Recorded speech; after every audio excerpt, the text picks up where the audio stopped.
ibiganiro byacu twizere ko mumeze neza cyane mu bice bigiye bitandukanye mugiye muherereyemo. Reka tugaruke rero ku itangira ry'amashuri, kugenda ubibona abanyeshuri bagiye batandukanye abaturutse mu bice bigiye bitandukanye bari kugenda berekeza mu mashuri.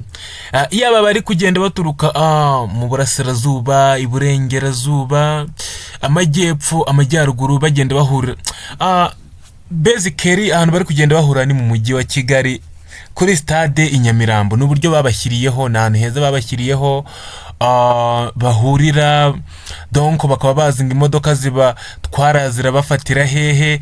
Donc mwaranabibonye yuko mu Rwanda hasigaye hari organization nziza cyane yo gutwara abanyeshuri, mu kubarinda, mu kubagereza ku mashuri ku gihe cyangwa kubakurura ku mashuri ku gihe, ko abenshi cyane abanyeshuri benshi bahurira i Nyamirambo, aho kuri Pele Stadium, aho babakura ku bigo bakabazana i Nyamirambo. Donc bajya no kubasubizayo benshi, nabo bakongera bakabakura i Nyamirambo babajyana mu bigo byabo bigaho. Iki kiruhuko rero ni ikiruhuko bavuyemo cyahuranye n'iminsi mikuru, Noheli, Ubunani. Ni ikiruhuko nyine cyahuranye n'iminsi mikuru, gusa ntabwo ari ikiruhuko cyabaye kinini cyane nk'uko bisanzwe bimenyerewe mu gihugu cy'u Rwanda, ko bagira ikiruhuko like 2 weeks 3 weeks cyangwa n'ibindi biruhuko bigiye bitandukanye. Gusa cyabaye ikiruhuko gito cyane cyo kubahuza n'imiryango, inshuti, abavandimwe, bakabanza bagaserebura, changing mind, donc bakaruhura mu mutwe, dore ko baba bamaze n'igihe kinini ku ishuri.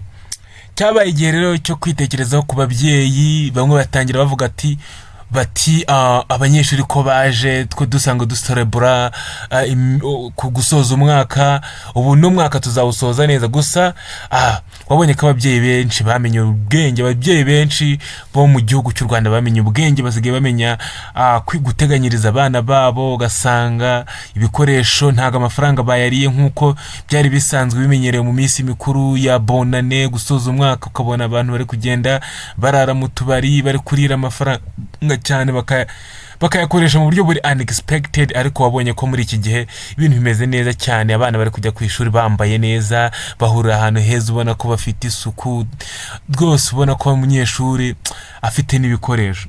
Ni ibintu byiza rero, twanashimira ababyeyi kandi tubabwira ngo bakomeze bajye bagira uwo muhate wo kugira kwita ku bana babo, kubabikira ibikoresho, kubazigamira, kubitaho mu buryo bwose bushoboka, ku buryo ki umunyeshuri ajya kwiga yumva nawe yifitiye icyizere, yifitiye confidence, kandi yumva nta kibazo afite.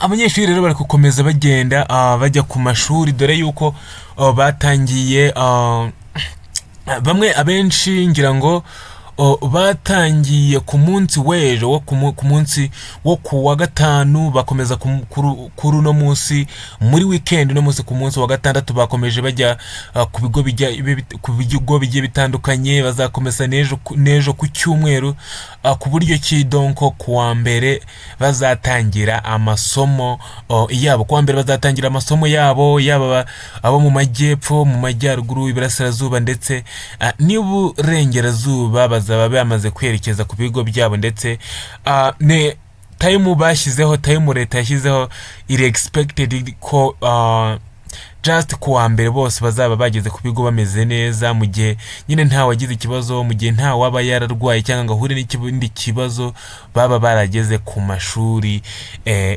yabo. Tunashimira leta y'igihugu y'u Rwanda ko nayo iba yabigizemo uruhare mu kwita ku banyeshuri. Murabizi iyo abanyeshuri bari bujye ku ishuri, abantu benshi bakunze kwinuba ngo ingendo zatangiye guhenda, ngo abantu bajya bakora ibikorwa by'ikora batangiye kubura imodoka mu nce zigiye zitandukanye, abacuruzi, abakora ingendo. Gusa by the way, leta yo ni umubyeyi, iba yarebye abana bakiri bato, abana nyine bajya ahantu hamwe kugira ngo bagende bari safe, koko n'ubundi ni abana bacu. N'ubundi nubwo dukora business busanga ari abana bacu twohereje ku mashuri. Donc leta irabanza kavuga ati reka twohereze abana bakiri bato, urubyiruko rwacu aribo nibo ejo hazaza h'igihugu. Ngibyo rero ni abanyeshuri bari gukomeza berekeza mu bigo bigiye bitandukanye by'igihugu, kandi ukabona yuko ari abana bafite akanyamuneza ku mutima, bambaye neza, bari kubonera imodoka ku gihe, kandi ubona ko bameze neza cyane. Ni Isano TV show.